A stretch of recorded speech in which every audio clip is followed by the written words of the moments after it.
Vadodara Karjan highway પર બસમાં આગ લાગતા બળીને ખાક, ડ્રાઈવરની સતર્કતાથી 20 મુસાફરોના બચ્યા જીવ।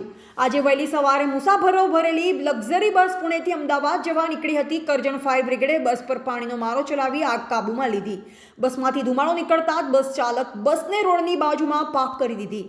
વડોદરા જિલ્લાના કરજણ પાસેથી પસાર થતા નેશનલ હાઈવે નંબર 48 પર ટોલ પ્લાઝા પાસે વહેલી સવારે 20 મુસાફર ભરેલ લક્ઝરી બસમાં ભીષણ આગ ફાટી નીકળી।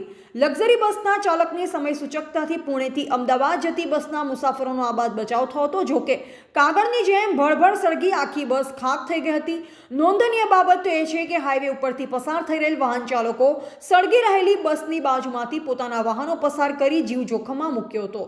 કરજણ ફાયર બ્રિગેડે બસ ઉપર પાણીનો મારો ચલાવી આગ કાબૂમાં લીધી। જો કે આગ કાબૂમાં આવે તે પહેલા તે સંપૂર્ણ બળી ખાક થઈ હતી।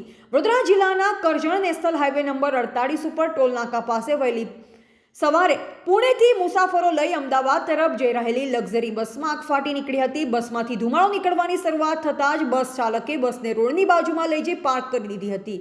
બસમાં સવાર તમામ 20 મુસાફરોને સાવચેતીપૂર્વક ઉતારી લીધા। બસના તમામ મુસાફરો બસમાંથી ઉતરી ગયા બાદ આગે પ્રચંડ સ્વરૂપ ધારણ કરી લીધું। ભળભળ સળગી ઉઠેલ બસના કારણે હાઈવે પર ટ્રાફિક વ્યવહાર પણ પ્રભાવિત થયો। આ બનાવની જાણ તંત્રને થતાં સ્થળ પર પહોંચી ગયું હતું, પરંતુ તંત્ર દ્વારા રસ્તો બંધ ન કરાતા કેટલાક વાહન ચાલકો જોખમ ખેડી રોડની બાજુમાં ભળભળ સળગી રહેલી બસની બાજુમાંથી પસાર થયા હતા। લક્ઝરી બસમાં લાગેલ આગની જાણ કરજણ ફાયર બ્રિગેડને કરવામાં આવતા લશ્કરો દોડી આવ્યા હતા। બસમાં લાગેલ આગ ઉપર પાણી મારો ચલાવી આગને કાબૂમાં લીધી હતી। જો કે આગ સંપૂર્ણ કાબૂમાં આવે તે પહેલા બસ પૂરેપૂરી બળીને ખાક થઈ જવા પામી હતી। આ બનાવ અંગે કરજણ પોલીસે કાર્યવાહી હાથ ધરી હતી।